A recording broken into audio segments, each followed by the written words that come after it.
ओम नमः सिद्धेभ्यः ओम नमः सिद्धेभ्यः ओम नमः सिद्धेभ्यः।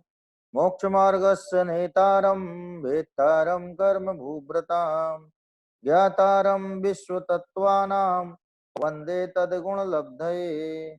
नमः श्रीवर्धमानाय निर्धूतकलिलात्मने सालोकानां त्रिलोकानां यद्विद्यादर्पणाय ते तज्जयति परम ज्योति समं समस्तैरनंत पर्यायै दर्पण तल एव सकला प्रतिफलति पदार्थ मालिका यत्र। भक्तामय स्तोत्र में अपनी चर्चा 42 छंदों तक हो गई है। 42वें छंद में संग्राम के भय के निवारण की बात बतलाई थी। उसका अर्थ है आप लोग बताइए और उसका सस्वर पाठ करके भी बताइए। हाँ जी, कोई? हाँ जी, हाँ नमी चंद जी बताइए। नमी चंद जी बोलिए। आवाज की नमी चंद जी की नहीं आ रही है। आवाज नहीं आ रही नमी चंद जी, अनम्यूट करिए। हाँ वहां से आवाज आ रही है? हाँ अब आइए, अब आइए। जय जिनेन्द्र। जय जिनेन्द्र जी। पलग तुरंग गज गर्जित भीमनाद माजो बलम बलवतामरिभूतीनाम उद्धत्ते वा कर्मयोग सिका पवेदम त्वत्कीर्तनातमैवास्मिदामुपेति।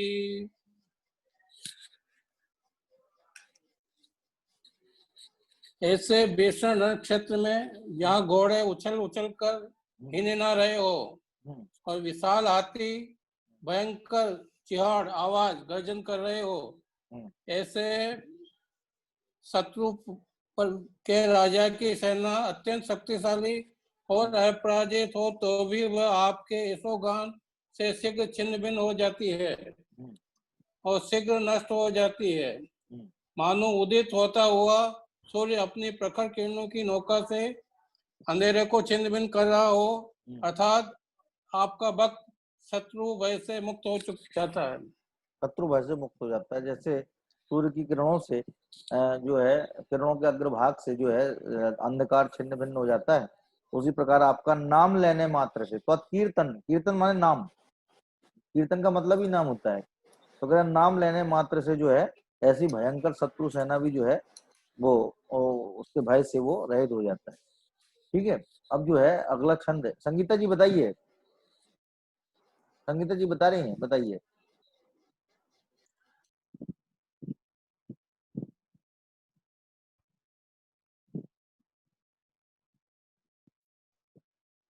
संगीता जी को आवाज नहीं गई क्या? अनम्यूट नहीं किया था। हाँ जी, हाँ जी बताइए। हे भगवान, आपके यशोगान से युद्ध क्षेत्र में उछलते हुए घोड़े और की गर्जना से उत्पन्न युक्त पराक्रमियों की भी सेना उगते हुए सूर्य की किरणों की शिखा से बेधे गए अंधकार की तरह शीघ्र ही नाश को प्राप्त हो जाती है। मैं आपके कीर्तन करने से, ठीक है ना? हाँ हाँ हाँ जी। हाँ रेखा जी बताइए।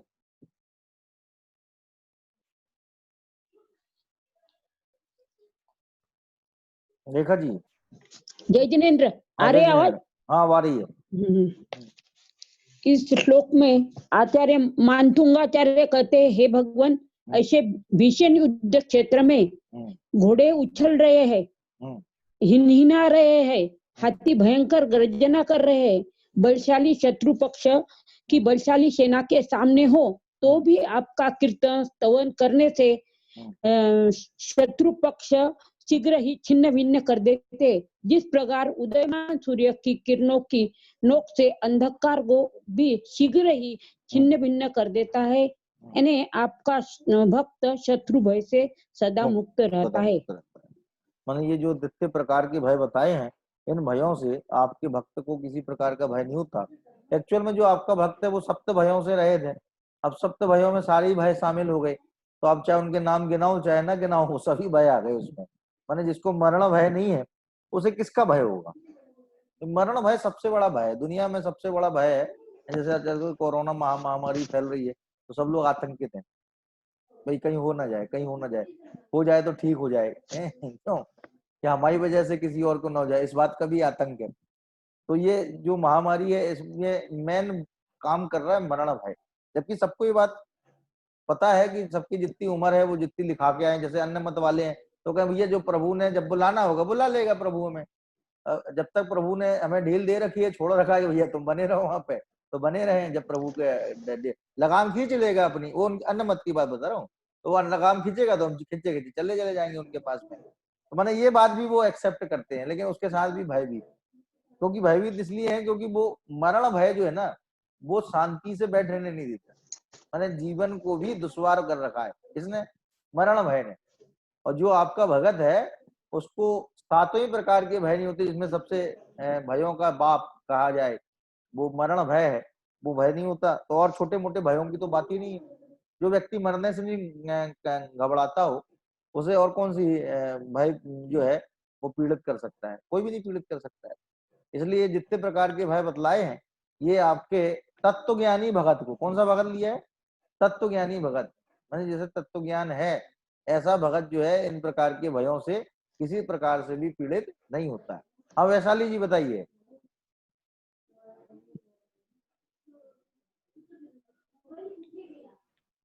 जय जिनेन्द्र पंडित जी। अजय जिनेन्द्र जी बताइए जी। हाँ पंडित जी, वो 39 नंबर का श्लोक है ना? हाँ जी बोलिए। हाँ, तो उसमें जो क्रमगतम और बंधक क्रम है ना, उनका हाँ अर्थ मालूम नहीं पड़ता। वो पाँवों के नीचे क्रम क्या कहना गतम, चाहते हैं? क्रम माने होता पैर। हाँ दरअसल पैरों का नाम हाँ क्रम क्यों पड़ा ये समझो आप पहले। पैर हमेशा हाँ क्रम से चलते हैं, दोनों पैरों से अपन लोग नहीं चलते, मेंढक चलता है दोनों पैरों से, एक साथ उछल चल के दोनों हाँ पैर से कौन चलता है? मेंढक चलता है। हम लोग जब भी चलते हैं एक एक पैर से चलते हैं, एक पैर धरेंगे दूसरा उठाएंगे, दूसरा धरेंगे पहला उठाएंगे, ऐसे हमारा क्रम पड़ता है। तो क्रम पड़ने की वजह से पैरों का नाम ही क्रम हो गया, माने इस प्रक्रिया की वजह से पैर को ही क्रम बोलने लगे। तो कहले क्रम गतम माने पैरों के नीचे, गत माने आया हुआ, क्रम गतम माने पैरों के नीचे आया हुआ, ये तो क्रम गतम का मतलब हो गया।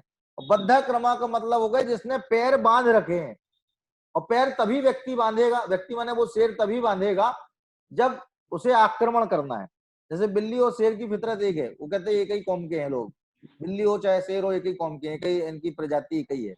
तो बिल्ली भी जो है जैसे किसी पे आक्रमण करेगी तो पीछे पैर से कोड़ेगी, उसी स्टाइल में शेर भी पीछे पैर से कोड़ता है। तो पैरों को आपस में बांध देना, और जब भी सिकुड़ते हैं तो एक दूसरे के नजदीक आ जाते हैं, तो वो नजदीक आने को बोलते हैं बद्धा क्रमा। क्रम को बांध देना माने पैरों को बांध देना, प्रहार करने के लिए, आक्रमण करने के लिए पैरों को बांध देना, इसका मतलब बद्धा क्रमा। ठीक है जी।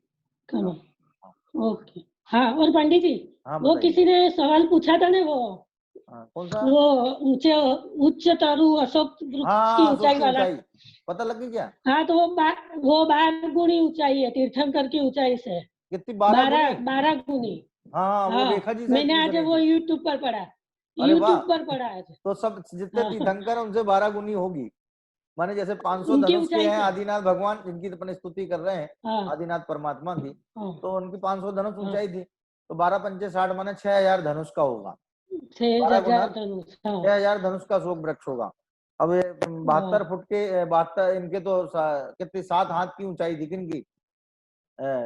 भगवान महावीर की ऊंचाई थी 7 हाथ की, और भगवान पार्श्वनाथ की शायद 9 हाथ थी या 10 हाथ थी, ऐसे कुछ है, 10 हाथ की या 9 हाथ की थी, तो उससे भी 9 गुणा 12 गुणा कर लो, माने जो अशोक वृक्ष है वो 12 गुणा है। ठीक है ना? ये किसी शास्त्र के हवाले से दिया होगा वहां पे, जैसे आपने यहाँ सर्च किया होगा तो वहाँ कोई शास्त्र का उदाहरण या हवाला दिया होगा कि उस शास्त्र में ये बात लिखी है।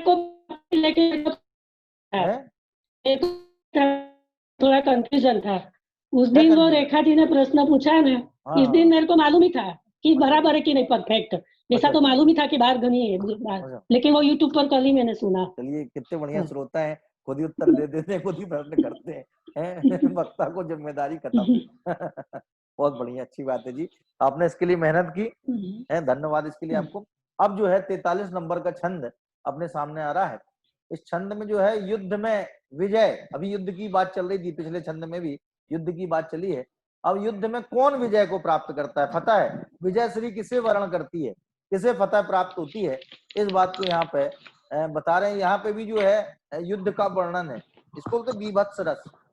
ये जो वर्णन होता है ना, इसको बोलते बीभत्स रस, माने ऐसा वर्णन कि जिस चित्त में जो है बिल्कुल एकदम से भयंकरता देख करके, क्योंकि बीभत्स रस का स्थायी भाव भयानक है।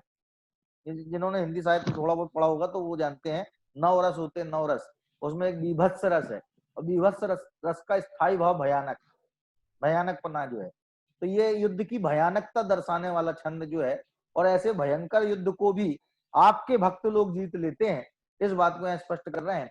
कुंताग्र भिन्न गज शोणित वेगावतार तरुणातुर योध भीमे, योद्धे जयं विजित जय पक्षाः, त्वत्पाद पंकजवनाश्रयणो लभन्ते, कुंताग्र भिन्न गज शोणित वेगावतार तरुणातुर योध भीमे, योद्धे जयं विजित दुर्जय पक्षाः, त्वत्पाद पंकजवनाश्रयणो लभन्ते। अब देखो सीधा सा वाक्य पहले बना लें अपन, बाद में विशेषणों की बात करेंगे। सीधा सरल वाक्य ये है कि युद्धे माने युद्ध में, जयम जय माने विजय, जय माने विजय, लभन्ते माने प्राप्त करते हैं, युद्ध में विजय को प्राप्त करते हैं। कौन प्राप्त करते हैं? त्वद पाद पंकज वनाश्रयणो, तुम्हारे चरण कमल रूपी वनों का आश्रय लेने वाली। क्या माने चरण कमल का वन, माने जो व्यक्ति आपके चरण कमल रूपी वन, क्या वन का आश्रय लेते हैं, जैसे वन में विश्राम करता है व्यक्ति, तो उसी प्रकार आपके चरणों में जाकर के विश्राम प्राप्त करते हैं, होकर निराश, पूजन में भी आया है, होकर निराश सब जग भर से अब सिद्ध शरण में मैं आया। भगवान सारी दुनिया मैंने छान डाली, एक एक खाक छान ली, कहीं कोई मुझे सुख नजर नहीं आया, और इस बात को महसूस करके अब आपकी एटलीस्ट मैं आपकी शरण में आ गया। तो वो कह रहे हैं जो आपके चरण कमल रूपी वन का आश्रय लेते हैं वे युद्धे जयम लभन्ते, युद्ध में विजय प्राप्त करते हैं। लभन्ते, लब लाभ शब्द ना, लाभ, लाभ इसी लब धातु से बना है, लाभ माने प्राप्त करना। तो कह रहे हैं लभन्ते माने प्राप्त करते हैं। क्या प्राप्त करते हैं? जय को प्राप्त करते हैं। किसमें? युद्ध में।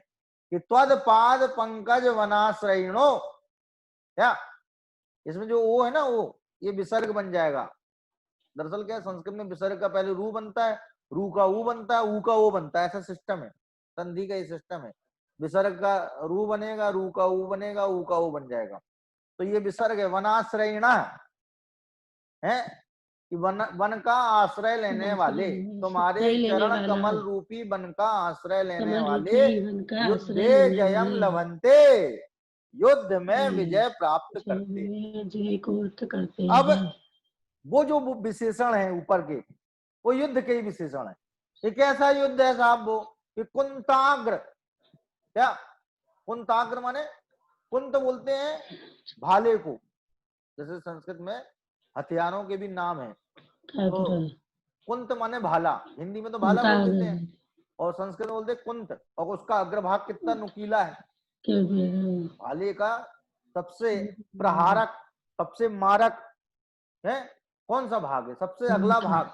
यदि भाले का वो अगला भाग किसी को लग जाए तो उसके प्राणांत हो जाए। तो कह रहे हैं कुंताग्र, भाले के अग्रभाग से भिन्न, छिन्न भिन्न कर दिया। उन्हें ऐसा वर्णन कर रहे हैं वो कि जैसे सामने युद्ध का चित्रण, आप सोचिए कि हाथी को भाले के अग्रभाग से इसका गंडस्थल छिन्न भिन्न कर दिया गया हो, और उससे हुआ क्या कि उससे छिन्न भिन्न गज माने उस कुंताग्र माने भाले के अग्रभाग से छिन्न भिन्न हुआ गज, छेदा भेदा गया जो गज है उसके सोणित माने खून, रक्त, उसका वारी वाह, वाह माने प्रवाह। कह रहे इतना रक्त बह रहा है, इतना ज्यादा रक्त बह रहा है हाथी के छेदने से कि उसका एक सैलाब आ गया, रक्त का सैलाब। क्या उस कह रहे हैं सोणित वारी वाह है, रक्त रूपी जल का प्रवाह, रक्त रूपी जल के वारी माने प्रवाह, जल, रक्त रूपी जल का प्रवाह। वैसे जल का प्रवाह तो बाढ़ में सभी ने देखा है कि जल का प्रवाह बाढ़ आने पर होता है, बहुत ज्यादा होता है। लेकिन कह रहे हैं वो युद्ध इतना विचित्र है, इतना भयानक है, इतना बीभत्स भयानकता को उत्पन्न करने वाला युद्ध है कि कुंत माने भाले की अग्रभाग से छिन्न भिन्न कर दिया गया है हाथी जिसमें, और हाथी के सोणित माने रक्त, उस रक्त के वारी वाह जल प्रवाह, जल प्रवाह, में, उस जल प्रवाह में वेगावतार, वेग माने जल्दी से, वेग माने जल्दी, जल्दी से अवतार माने उतर कर, तरणातुर उसे पार करने में जो आतुर हो रहे हैं, तरण माने पार करना, क्या तरणातुर, तारणहार बोलते ना भगवान को, तारणहार, तारणहार माने पार करने वाली, पार कराने वाली है। तो कह रहे हैं बेगावतार माने जल्दी से उतर करके पार करने को आतुर हो रहे हैं, ऐसे भयंकर युद्ध में, धीमे युद्धे, ऐसे भयंकर युद्ध में। कैसा भयंकर युद्ध है, उस भयंकरता को चित्रित किया कि जिस युद्ध में भालों के अग्रभाग से, भालों के नुकीले हिस्से से हाथी को छेद भेद गया, छेद भेद दिया गया है। हाथी के रक्त का इतना अधिक प्रवाह बह रहा है कि उस प्रवाह में वो थोड़ा मोड़ा रक्त नहीं है, वो इतना अधिक रक्त है कि उसे तैर करके पार करना पड़ रहा है। सोचिए, मैंने अपनी कल्पना के घोड़े दौड़ाइए वहां पर कि कितना भयंकर युद्ध है कि जिस युद्ध में वो रक्त का प्रवाह इतना अधिक, इतना जबरदस्त है, वो फ्लड है, रक्त का फ्लड है, जिस फ्लड में जो योद्धा लोग हैं वो बेगावतार जल्दी से उतर के उसको पार कर देना चाहते हैं। बताइए, नहीं तो वो जान रहे हैं इस बात को, बह जाएंगे हम, यदि वो उसको पार नहीं करेंगे तो बह जाएंगे। तो ऐसा मान करके, ऐसा जान करके, ऐसा अंदर में महसूस करके बेगावतार बहुत तेजी से अवतरित होकर के, माने उतर के, अवतार माने उतरना, जैसे अवतार लेते हैं 24 अवतार, अन्य मत में 24 अवतार है, जैसे अपने 24 तीर्थंकर, उनका 24 अवतार, 24 अवतार। अवतार माने उतरना, तो अवतार का मतलब भी वही करते हैं कि भगवान जब जब यदा यदा ही धर्मस्य ग्लानिर्भवति भारत तदात्मानं सृजाम्यहम्, अब उत्थानम अधर्मस्य, क्यों अधर्म का उत्थान हो जाता है, धर्म की ग्लानि हो जाती है, तब वो जो है अवतार लेते हैं, तब भगवान उतर है। तो यहाँ बेगावतार, बेग से उतर करके, तरणातुर माने पार करने को आतुर हो रहे, आतुर माने जैसे कोई किसी चीज के लिए आतुर, ईगर, ईगर माने बहुत ज्यादा उत्सुक हो जाए, उसका नाम है आतुर। तो कह रहे हैं बेगावतार, बेग से उतर के तरणातुर उसे पार करने को आतुर हो रहे हैं, ऐसे योद्ध भीमे, क्या ऐसे भयंकर युद्ध में, क्या, और योद्ध माने योद्धा, योद्धा का मतलब योद्ध माने योद्धा, कौन आतुर हो रहे हैं, ये जो योद्धा हैं वो उसे पार करने को आतुर हो रहे हैं, और उन योद्धाओं से वो युद्ध अत्यंत भयानक हो गया, जहां हाथियों के रक्त का सैलाब आ गया हो, है, हाथियों के रक्त का प्रवाह इतना अधिक हो गया हो, हाथियों के भालों के द्वारा छेदे भेदे जाने से इतना अधिक रक्तपात हुआ है, इतना रक्त बहा है कि उस रक्त में बहे चले जा रहे हैं योद्धा। भाई आप सोचिए तो कि वो युद्ध का मंजर कैसा होगा, कितना भयानक युद्ध है वो, कि जिसमें कुंताग्र भिन्न, भाले के अग्रभाग से छिन्न भिन्न कर दिए गए गज माने हाथी, घोड़े नहीं लिए, हाथी है, तो हाथी के पास ज्यादा खून है, उनको बारी प्रवाह दिखाना है, तो हाथी की बात कर रहे हैं। तो कह रहे हैं भाले के अग्रभाग से छिन्न भिन्न किए गए गज माने हाथियों के सोणित माने खून के वारी वाह माने जल प्रवाह से, जल प्रवाह में बेगावतार अत्यंत शीघ्रता से उतर के, तरणातुर। क्या? तरणातुर माने पार करने को आतुर होने वाले योद्धाओं से भयंकर। योद्ध भीमे माने ऐसे भयंकर योद्धाओं से, ऐसे तरणातुर योद्धाओं से भयंकर युद्ध में, भीमे युद्धे। इसलिए आप देखो भीमे में जो विभक्ति सप्तमी का एक वचन लगा है वही विभक्ति युद्ध में भी लगी है, क्योंकि विशेषण विशेष में एक ही विभक्ति होती है। तो युद्ध में, तो कैसे युद्ध में? भयंकर युद्ध में। तो भयंकर क्यों हो गया? कहते योद्धा ऐसे हो उसमें।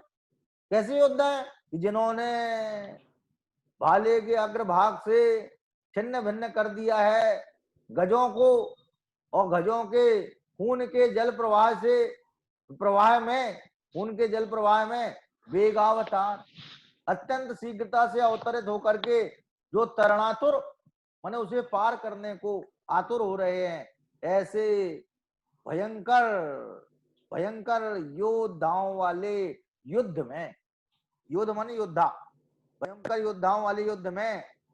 और कैसा, किस पे जय प्राप्त करते हैं? कहते हैं विजित दुर्जय जेय पक्षा। देखो दो पक्ष होते हैं, एक तो होता है अजेय पक्ष, एक होता है जेय पक्ष।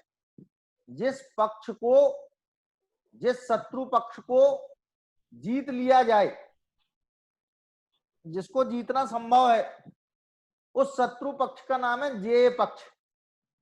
और जिस शत्रु पक्ष को किसी कीमत पर जीतना संभव ना हो, क्या, उसे बोलते हैं अजेय पक्ष। तो ये जो शत्रु पक्ष वो अजेय नहीं है, उसको आपके चरण कमल का आश्रय लेने वाले जीत लेते हैं, इसलिए अजेय कहाँ रहा वो तो जय हो गया। और कैसा है? दुर्जय जेय, बहुत कठिनता से जीत सकते हैं लेकिन सरलता से नहीं जीत सकते हैं। क्या? जैसे मान लो कोई कहे कि भारत केसरी ने आज पिद्दी पहलवान को पछाड़ दिया, तो बताइए भारत केसरी की महिमा इससे घटेगी कि बढ़ेगी? ये सूचना वायरल हो जाए कि भारत केसरी ने, जो भारत का सबसे बड़ा पहलवान है, उसने पिद्दी पहलवान को परास्त कर दिया, तो इस सूचना से भारत केसरी का मान बढ़ेगा घटेगा? डेफिनेटली घटेगा, क्योंकि पिद्दी पहलवान तो वैसे ही पिद्दी है, उसे पछाड़ने में कौन सी खूबी है? क्या? तो वो कह रहे हैं कि कोई छोटा मोटा पक्ष नहीं लिया है, शत्रु पक्ष कौन सा लिया है? दुर्जय जेय पक्षा। दुर्जय माने अत्यंत कठिन, जिस पर जय प्राप्त करना है, जिस पर जय प्राप्त करना कठिन है, उसका नाम है दुर्जय। जैसे बच्चों को हिंदी में पढ़ाया जाता है, एक शब्द में उत्तर दीजिए। जो ईश्वर को नहीं मानता नास्तिक, जो ईश्वर को मानता है आस्तिक। वैसे जिसे कठिनता से जीता जा सके उसको एक शब्द में बोलिए तो दुर्जय। उसके लिए शब्द क्या है? दुर्जय। तो दुर्जय जेय पक्षा, ऐसे दुर्जय जेय पक्षा को विजित माने जीत लेते हैं, पराजित करते हैं। माने जो आपके चरण कमल रूपी वन का आश्रय लेते हैं, वे अत्यंत कठिनता से जीते जा सकने वाले शत्रु पक्ष को भी विजित माने जय जीत लेते हैं, और ऐसे भयंकर युद्ध में जय को प्राप्त करते हैं, विजय को प्राप्त करते हैं। फिर से देख लीजिए, कहे कुंताग्र भिन्न गज शोणित वारिवाह। कुंताग्र, कुंताग्र माने भाले के अग्रभाग से छिन्न भिन्न कर दिए गए गजों के रक्त के जल प्रवाह में वेगावतार, अत्यंत तेजी से उतर के तरणातुर, पार करने को आतुर, ऐसे योद्धाओं के द्वारा भयंकर होने वाले। तो भयंकर युद्ध है, लेकिन उसकी भयंकरता का कारण क्या है? कि ऐसे ऐसे योद्धा हैं, महाबली योद्धा हैं, जिन्होंने अपने भालों से हाथी को परास्त कर दिया। क्या? और हाथी का इतना खून बहा दिया कि वहां पर रक्त का सैलाब आ गया। ऐसे भयंकर युद्ध में है, माने वो शत्रु पक्ष कोई छोटा मोटा नहीं है, इतना भयंकर युद्ध उत्पन्न कर रहा है। ऐसे भयंकर योद्धा वाले युद्ध में है विजित दुर्जय जय पक्षा। सा गायब हो जाएगा, इसकी जगह विसर्ग हो जाएगा, दो बिंदी, उसका नाम विसर्ग। क्या? सा जो है वो गायब होकर विसर्ग बन जाएगा। विजित दुर्जय जय पक्षा, जिन्होंने दुर्जय जय पक्ष को जीत लिया, ये विशेषण बना दिया, तुम्हारे चरण कमल का आश्रय लेने वालों का विशेषण बना दिया। कैसे है वे आपके चरण कमलों का आश्रय लेने वाले वे लोग कैसे हैं कि जिन्होंने विजित माने जीत लिया है दुर्जय जे पक्षा, कठिनता से जीते जा सकने वाले शत्रु पक्ष को। मैंने जीत तो लिया है, लेकिन वो शत्रु पक्ष हल्का फुल्का नहीं था, बड़ी कठिनता से जीता जा सकने वाला था। क्या मैंने कोई ऐसा मैच जीत ले जिसकी उसे उम्मीद ही भी नहीं थी, और बहुत संघर्ष करके उसे जीते तो कितनी खुशी होती है उसे, उसके अंदर में कितनी गलगलियां छूटती है। ऐसा भयंकर युद्ध भी वो जीत ले, तो वो कह रहे हैं ये तो प्रभु आपके चरण कमल का आश्रय लेने वाले जीत लेते हैं। माने आपके चरण कमलों की इतनी महिमा है, इतनी महिमा है। जितने श्लोक अपन ने यहाँ पढ़े हैं अभी तक, जो अष्ट प्रातिहार्य के बाद में आए हैं, ये सारे के सारे श्लोक उनके चरण कमलों की महिमा का बखान करने के लिए। सब जगह आपने देखा होगा त्वत्पाद पंकज रजो है, त्वत्पाद त्वत्कीर्तनात्तम भवा है, त्वत्कीर्तनात्तम इवासु विधाम उपैति। तुम्हारा कीर्तन करने से, तुम्हारे चरण कमल में आने से, क्या तुम्हारा नाम ले देने से, ये सारे विशेषण इसलिए बताए हैं जिससे भगवान के चरण कमल की चित्त में महिमा आए। जो भगवान का आश्रय लेता है उसके बाहर में भी पाप के उदय अपने आप ही कपूर हो जाते हैं, काफूर हो जाते हैं। माने जिसकी चित्त में भगवान से लगन लग जाती है, उसको फिर बाहर में कोई भयभीत नहीं कर सकता है, क्योंकि उसे वस्तु स्वरूप ख्याल में आ जाता है। भगवान से लगन लगने का मतलब क्या, भगवान के बताए हुए मार्ग को वो अच्छी तरह समझ लेता है। और जब एक एक द्रव्य का, एक एक कण का स्वतंत्र प्रणमन है हिलता हुआ नजर आता है, तो उसे किसी प्रकार का कोई मन में मलाल नहीं रहता, किसी प्रकार की शंका नहीं रहती कि ऐसा क्यों हो गया, अरे भैया ऐसा ही होना था इसलिए ऐसा हुआ है। हो गया है ना, ये हो गया इस बात की सूचना देके गया है कि ऐसा ही होना था इसलिए हुआ है। क्या हो गया, हो गया, इस बात में इतनी बड़ी बात छिपी है कि इसमें अनहोनी जैसी कोई बात ही नहीं। यदि अनहोनी होती तो होती नहीं, और हो गई है तो अनहोनी नहीं है, होनी थी इसलिए हुई है। इसलिए एक एक परिणमन की स्वतंत्रता का बोध होने से उसे बाहर में अचानक भय, एक सप्त भयों में एक भय अचानक भय, अकस्मात भय, उसमें हिंदी में तो अचानक बोल दिया, वैसे उसमें लिखा है अकस्मात भय, अचानक कुछ ना हो जाए, अचानक कुछ ना जाए, भैया जहां बैठे पंखा न गिर जाए कहीं ऊपर से, क्यों, अरे भैया ऐसे सोचोगे छत न गिर जाए कहीं, तो भैया ऐसे सोचोगे तो एक सेकंड भी शांति से नहीं बैठ पाओगे। क्या भाई साहब, जो कुछ भगवान के ज्ञान ने जाना है, उनके ज्ञान में आया है, वही सब होएगा। उसमें अच्छे बुरे की तो हम कल्पना करते हैं, उसमें अच्छा बुरा तो हम मिला लेते हैं। होना तो होना है, होने में अच्छा क्या और होने में बुरा क्या, इसको तो हम ऐड लेस करते हैं। कभी अच्छे को ऐड कर देते हैं, बुरे को लेस कर देते हैं, कभी बुरे को ऐड कर देते हैं, अच्छे को लेस कर देते हैं। उसमें से अच्छाई बुराई तो मोहर, अच्छाई बुराई की मोहर हम लगाते हैं, ठप्पा लगाते हैं। होना तो होना है। तो कह रहे हैं कि बेगावतार तरणातुर तो योध भीमे, कि वेग माने अत्यंत जल्दी से उतर के, शीघ्रता से अवतरित होकर के, तरणातुर माने पार करने को आतुर होने वाले योद्धाओं के द्वारा भीमे माने भयंकर ऐसे युद्ध में, क्या और कैसे कैसे हैं वे लोग कि विजित दुर्जय जे पक्षा, जिन्होंने दुर्जय माने कठिनता से जीता जा सके जिसे, ऐसे जे पक्ष को जीत लिया है। तो कह रहे हैं वे ऐसे लोग त्वत्पाद पंकज वनाश्रयणो लवंते जयम लवंते, तुम्हारे चरण कमल रूपी वन का आश्रय लेने वाले हैं, युद्ध में विजय को प्राप्त करते हैं, अर्थात उन्हें किसी प्रकार का कोई भय नहीं रहता है। श्लोकार्थ में देखिए क्या लिखा है, हे देव बर्छी, हिंदी में बर्छी बोलते हैं, ये क्या आ गया बीच में, कौन कर रहा है भैया, हे देव बर्छी माने भाले की नोकों से छिन्न भिन्न हाथियों के रक्त की नदियों के प्रवाह में, हाथियों के रक्त की नदियों के प्रवाह में बह रहे हैं, ये योद्धा लोग बह रहे हैं, तथा उसे तैरने के लिए आतुर योद्धाओं से भयानक हो रहे ऐसे भीषण युद्ध में आपके चरण कमल रूपी वन का आश्रय लेने वाले पुरुष कठिनाई से जीते जा सकने वाले माने दुर्जय शत्रु पक्ष को भी पराजित करके विजय को प्राप्त करते हैं, अर्थात आपका भक्त सर्वत्र विजय श्री प्राप्त करता है, उसे कहीं कोई हार का मुंह देखना नहीं पड़ता है।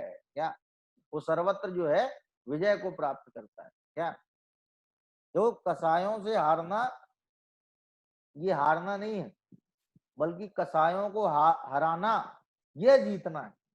यदि कोई व्यक्ति कसाय उत्पन्न कराए और हमने कसाय उत्पन्न नहीं की, तो बताओ वो जीत गया कि हम जीत गए? वो समझ रहा है कि वो जीत गया। देखो सामने वाले को ऐसा जवाब दिया कि बच्चों की बोलती बंद कर दी हमने। क्या तो वो ये समझ रहा है कि वो जीत गया है, लेकिन यदि हमने कसाय नहीं की है तो एक्चुअल में फतह तो हमारी हुई है।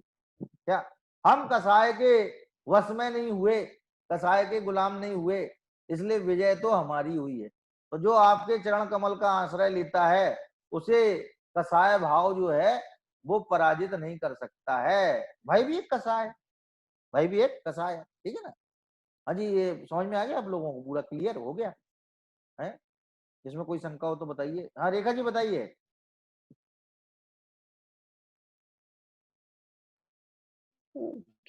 जय जिनेन्द्र। हाँ जय जिनेन्द्र बताइए। श्लोक श्लोक पढ़ू क्या? हाँ श्लोक का बताइए। श्लोक पढ़ू क्या? हाँ नहीं अर्थ बता दीजिए, अर्थ बता दीजिए। अर्थ ही बताऊं? हाँ अर्थ बता दीजिए। अच्छा चलेगा। इस श्लोक में मानथुंगाचार्य कहते हैं, भालों की नोकों से छिन्न भिन्न हाथियों के रक्त का प्रवाह बह रहा है। उस रक्त प्रवाह को योद्धे बहुत तेजी से उतरने के लिए, पार करने के लिए आतुर हो रहे हैं। उन योद्धाओं से यह युद्ध भयानक हो गया है। ऐसे भीषण युद्ध में जो व्यक्ति आपके चरण कमल रूपी वन का आश्रय लेते हैं वे दुर्जय भी, यानी जिन पर विजय प्राप्त करना कठिन है, वह दुर्लभता से शत्रु पक्ष को भी पराजित कर विजय श्री को प्राप्त करते हैं। अर्थात आपका भक्त कर्म रूपी शत्रु पर विजय प्राप्त करता है और संसार रूपी समुद्र भी पार करता है। ठीक ठीक ठीक, बहुत बढ़िया। वो है ना संसार समुद्र पार करके जो है मुक्ति श्री का वर्णन करता है। ठीक है जी। हाँ जी, और तो कोई शंका नहीं है इस बारे में आप लोगों को? सही ना?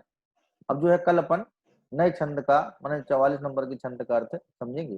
जय जिनेन्द्र।